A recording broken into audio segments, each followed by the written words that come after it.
ಇನ್ನು ಗೋಕಾಕ್ನ ಶಾಸಕರ ಸಂಪರ್ಕಕ್ಕೆ ಸಿದ್ದರಾಮಯ್ಯನವರು ಪ್ರಯತ್ನಗಳನ್ನ ಮಾಡ್ತಾ ಇದ್ದಾರೆ. ಲಖನ್ ಜಾರಕಿಹೊಳಿ ಜೊತೆ ಫೋನ್ ನಲ್ಲಿ ಮಾತನಾಡಿದ್ದೀನಿ, ಇಂದಿನ ಸಭೆಗೆ ಬರುವಂತೆ ಲಖನ್ ಜಾರಕಿಹೊಳಿಗೆ ತಿಳಿಸಿದ್ದೀನಿ ಅಂತ ಈಗ ಸಿದ್ದರಾಮಯ್ಯನವರು ಹೇಳಿರೋದು.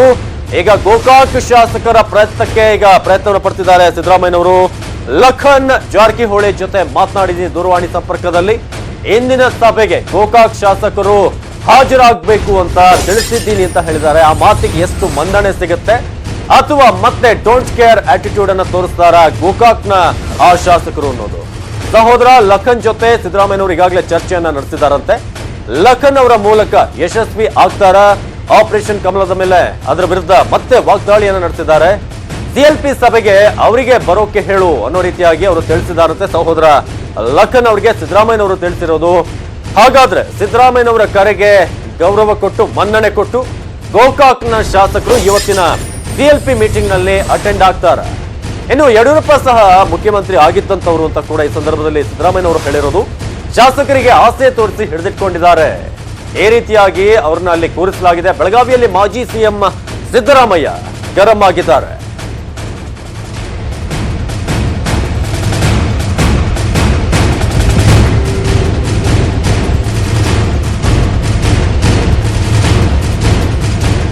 ಬೆಳಗಾವಿಯಲ್ಲಿ ಮಾಜಿ ಸಿಎಂ ಸಿದ್ದರಾಮಯ್ಯನವರು ವಾಗ್ದಾಳಿಯನ್ನು ಕೂಡ ನಡೆಸಿರೋದು ಆಪರೇಷನ್ ವಿಚಾರವಾಗಿ. ಜೊತೆಗೆ ಗೋಕಾಕ್ನ ಶಾಸಕರನ್ನ ಸಂಪರ್ಕ ಮಾಡುವಂತ ಪ್ರಯತ್ನವನ್ನು ಕೂಡ ಸಹೋದರ ಲಖನ್ ಜಾರಕಿಹೊಳಿ ಮೂಲಕ ಮಾಡಿದಾರಂತೆ. ಸಿಎಲ್ ಸಭೆಗೆ ಅವರಿಗೆ ಬರೋಕೆ ಹೇಳುವಂತ, ನೋಡೋಣ ಅದರಲ್ಲಿ ಯಶಸ್ವಿ ಆಗ್ತಾರ ಹೇಗೆ ಅಂತ.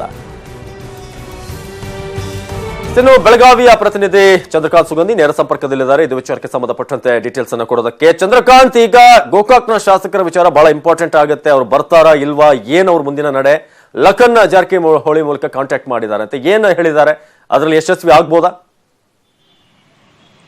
ಖಂಡಿತವಾಗ್ಲೂ ಅವಿನಾಶ್, ಅಂದ್ರೆ ಗೋಕಾಕ್ನ ಶಾಸಕರ ಮುಂದಿನ ನಡೆ ಏನು, ಅವ್ರ ನಿಲುವೇನು ಅನ್ನತಕ್ಕಂಥದ್ದು ತೀವ್ರ ಕುತೂಹಲ ಕೇಳಿಸಿದೆ. ಕಳೆದ ಒಂದು ತಿಂಗಳಿಂದಲೂ ಕೂಡ ಯಾರ ಕೈಗೂ ಶಾಸಕರು ಸಿಗ್ತಾ ಇಲ್ಲ. ಆ ಕ್ಷೇತ್ರದ ಅಭಿವೃದ್ಧಿಯನ್ನ ಶಾಸಕರು ಮರ್ತಂತಿದೆ. ಮುಂಬೈ ಮತ್ತು ಹೊರ ರಾಜ್ಯಗಳಲ್ಲಿ ರೆಸಾರ್ಟ್ ಮತ್ತಿತರ ಕಡೆ ಅವರು ಬ್ಯುಸಿ ಆಗಿದ್ದಾರೆ. ಇನ್ನು ಸರ್ಕಾರವನ್ನ ಕೆಳಗೋಕೆ ಗೋಕಾಕ್ ಶಾಸಕರ ಪಾತ್ರ ಪ್ರಮುಖವಾಗಿದೆ ಅಂತ ಹೇಳಿ ಹೇಳಲಾಗ್ತದೆ. ಈ ನೆಲೆಯಲ್ಲಿ ಇನ್ನು ಮಾಜಿ ಸಿಎಂ ಸಿದ್ದರಾಮಯ್ಯ ಇವತ್ತು ನಿನ್ನೆ ರಾತ್ರಿ ಬೆಳಗಾವಿಯ ಸರ್ಕಿಟ್ ಹೌಸ್ ನಲ್ಲಿ ವಾಸ್ತವ್ಯ ಮಾಡಿದ್ರು. ಈ ವೇಳೆ ಏನಂದ್ರೆ ಸಹೋದರ ಲಖನ್ ಜಾರಕಿಹೊಳಿ ಜೊತೆ ದೂರವಾಣಿ ಮೂಲಕ ಮಾತನಾಡಿದ್ದಾರೆ. ಅವರನ್ನ ಏನು ಮನವೊಲಿಸ್ರಿ, ಅವರನ್ನ ಸಿಎಲ್ಪಿ ಸಭೆಗೆ ಬನ್ನಿ ಅಂತ ಹೇಳಿ ಹೇಳಿಕೆಯನ್ನ ನೀಡಿದ್ದಾರೆ. ಈ ಮೂಲಕ ಏನಂದ್ರೆ ಸಿದ್ದರಾಮಯ್ಯ ಅವರ ಸಂಪರ್ಕಕ್ಕೆ ಗೋಕಾಕ್ನ ಶಾಸಕರು ಸಿಕ್ಕಿಲ್ಲ ಅನ್ನೋದು ಸ್ಪಷ್ಟವಾಗುತ್ತೆ. ಅವಿನಾಶ್, ಇದು ಈ ನಡೆ ಏನಿದೆ ಇವತ್ತು ಸಿಎಲ್ಪಿ ಸಭೆಯ ಬಳಿಕ ಸ್ಪಷ್ಟವಾಗಿ ಗೊತ್ತಾಗಲಿದೆ. ಯಾರೆಲ್ಲ ಸಿಎಲ್ಪಿ ಸಭೆಗೆ ಗೈರಾಗ್ತಾರೆ ಅವರೆಲ್ಲರಿಗೂ ಕೂಡ ಏನು ಆಪರೇಷನ್ ಕಮಲಕ್ಕೆ ಒಳಗಾಗಲಿದ್ದಾರೆ ಅಂತಕ್ಕಂಥ ಮಾತುಗಳು ಕೂಡ ಕೇಳಿ ಬರ್ತಿದೆ. ಇವೇನಂದ್ರೆ ಸಿಎಲ್ಪಿ ನಾಯಕರ ಸಂಪರ್ಕಕ್ಕೆ ಶಾಸಕ ಸಿಗ್ತಾ ಇಲ್ಲ ಅಂತಕ್ಕಂಥದ್ದು ಇದು ಪ್ರಮುಖವಾದ ವಿಚಾರವಾಗಿದ್ದು, ಅವರ ಮುಂದಿನ ನಡೆ ಏನು ಅಂತಕ್ಕಂಥದ್ದು ಕಾದು ನೋಡಬೇಕಿದೆ. ಅವಿನಾಶ್, ಧನ್ಯವಾದ ಮಾಹಿತಿಗಾಗಿ ಚಂದ್ರಕಾಂತ್. ಇನ್ನೊಂದು ಕಡೆ ಸಿಎಲ್ಪಿ ಮೀಟಿಂಗ್ ಬಗ್ಗೆ ಡಿಸಿಎಂ ಪರಮೇಶ್ವರ್ ಅವರು ಬಹಳ ಭರವಸೆಯ ಮಾತುಗಳನ್ನ ಆಡ್ತಾರೆ. ಅವರು ಪ್ರತಿಕ್ರಿಯೆಯನ್ನು ಕೊಟ್ಟಿದ್ದಾರೆ. ಅವರೇನ್ ಹೇಳಿದ್ದಾರೆ ಬನ್ನಿ ನೋಡೋಣ. ಮಾನ್ಯ ಸಿದ್ದರಾಮಯ್ಯನವರು ನಮ್ಮ ಸಿಎಲ್ಪಿ ನಾಯಕರು ಇವತ್ತು ಸಭೆಯನ್ನು ಕರೆದಿದ್ದಾರೆ, ಶಾಸಕಾಂಗ ಪಕ್ಷದ ಸಭೆಯನ್ನು ಕರೆದಿದ್ದಾರೆ. ಇದರಲ್ಲಿ ಇನ್ನೂ ಅಜೆಂಡಾ ನಾವು ತೀರ್ಮಾನ ಮಾಡಿಕೊಂಡಿಲ್ಲ. 2-3 ವಿಚಾರಗಳು ಚರ್ಚೆ ಮಾಡ್ತೀವಿ. ಒಂದು, ಏನು ಮುಂದೆ ಬರ್ತಕ್ಕಂಥ ಲೋಕಸಭಾ ಚುನಾವಣೆಗೆ ತಯಾರಿ ಮಾಡ್ಕೊಳ್ಳೋದಕ್ಕೆ ಅವರವರ ಕ್ಷೇತ್ರದಲ್ಲಿ ಯಾವ ರೀತಿ ಕೆಲಸ ಮಾಡಬೇಕು, ಯಾವ ರೀತಿ ತಯಾರಿ ಮಾಡ್ಕೊಳ್ಬೇಕು ಅನ್ನೋದ್ರ ಬಗ್ಗೆ ಚರ್ಚೆ ಮಾಡಬೇಕು ಅಂಥೇಳಿ, ಮತ್ತು ಅದರ ಜೊತೆಗೆ ಸ್ವಾಭಾವಿಕವಾಗಿ ಈಗಿನ ರಾಜಕೀಯದ ಬೆಳವಣಿಗೆ ಬಗ್ಗೆ ಕೂಡ ಚರ್ಚೆಯನ್ನು ಮಾಡ್ತೇವೆ. ಎಲ್ಲರೂ ಬರ್ತಾರೆ, ಎಲ್ಲ ನಮ್ಮ ಶಾಸಕರೆಲ್ಲರೂ ಕೂಡ ಬರ್ತಾರೆ. ಅಲ್ಲ, ಸಭೆಗೆ ಬರ್ತಾರೆ. ಎಲ್ಲ ನಮಗೆಲ್ಲ ಮಾತನಾಡಿದ್ದಾರೆ, ಎಲ್ಲ ಶಾಸಕರು ಮಾತಾಡಿದ್ದಾರೆ. ಅವರೆಲ್ಲ ಬರ್ತಾರೆ, ಸಭೆಗೆ ಬರ್ತಾರೆ. ಬಂದ ನಂತರ ನಾವು ಏನು ಚರ್ಚೆ ಮಾಡ್ತೀವಿ ಅದು ಅಲ್ಲಿ ಚರ್ಚೆ ಆಗ್ತದೆ. ಹೀಗೆ ಚರ್ಚೆ ಮಾಡ್ತೀವಿ ಅಂತ ಹೇಳಕ್ ಬರೋದಿಲ್ಲ.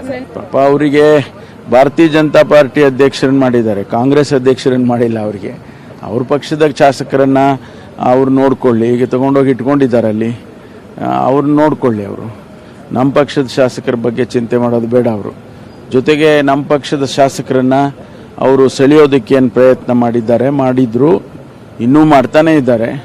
ಅದರಲ್ಲಿ ಅವರು ಯಶಸ್ವಿ ಆಗೋದಿಲ್ಲ ಅಂತ ನಾವು ಪದೇ ಪದೇ ಹೇಳ್ತಾನೆ ಇದ್ವಿ. ಅವ್ರಿಗೆ ಅರ್ಥ ಆಗ್ತಾ ಇಲ್ಲ. ಪಾಪ ಭಾಳ ಆಸೆ ಇಟ್ಕೊಂಡ್ಬಿಟ್ಟಿದ್ದಾರೆ ಅವರು. ಅದು ತಪ್ಪು ಅಂತ ಕೂಡ ನಾನು ಹೇಳೋದಿಲ್ಲ. ಆದರೆ ಈ ರೀತಿ ಪ್ರಜಾಪ್ರಭುತ್ವದಲ್ಲಿ ಈ ಕೀಳು ಮಟ್ಟಕ್ಕೆ ಇಳಿಯೋದು ಅಗತ್ಯ ಇಲ್ಲ ಅಂತ ಹೇಳಿ ನನಗನ್ಸುತ್ತೆ. ಸರ್ ಇನ್ನು ಸಭೆಗೆ ಗೈರಾದವ್ರಿಗೆ ಅದ್ ನೋಡೋಣ, ಗೈರು ಹಾಕ್ತಾರೆ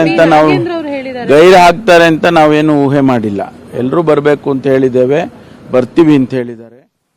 ಸಿದ್ದು ಪರಮೇಶ್ವರ್ ಅವರ ಮಾತಾಡಿದ್ರೆ, ಇನ್ನೊಂದ್ ಕಡೆ ನಮ್ಮಲ್ಲಿ ಯಾವುದೇ ರೀತಿಯಾದಂತಹ ಭಿನ್ನಮತ ಇಲ್ಲ, ಸಿಎಲ್ಪಿ ಸಭೆಗೆ ಎಲ್ಲರೂ ಕೂಡ ಬಂದೇ ಬರ್ತಾರೆ ಅಂತ ವೈದ್ಯಕೀಯ ಶಿಕ್ಷಣ ಸಚಿವ ತುಕಾರಾಂ ಅವರು ಕೂಡ ಹೇಳಿಕೆಯನ್ನ ಕೊಟ್ಟಿದ್ದಾರೆ.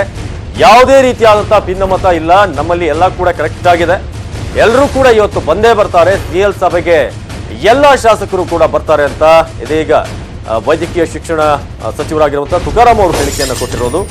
ಮನೆ ಎಂದ ಮೇಲೆ ಸಣ್ಣ ಪುಟ್ಟ ಸಮಾಧಾನಗಳು ಇದ್ದೇ ಇರುತ್ತೆ, ಅದೆಲ್ಲವೂ ಕೂಡ ಸರಿಯಾಗುತ್ತೆ. ಅದೇ ರೀತಿಯಾಗಿ ಯಾರೂ ಕೂಡ ಪಕ್ಷವನ್ನ ಬಿಟ್ಟು ಹೋಗಿಲ್ಲ, ಹೋಗೋದು ಇಲ್ಲ.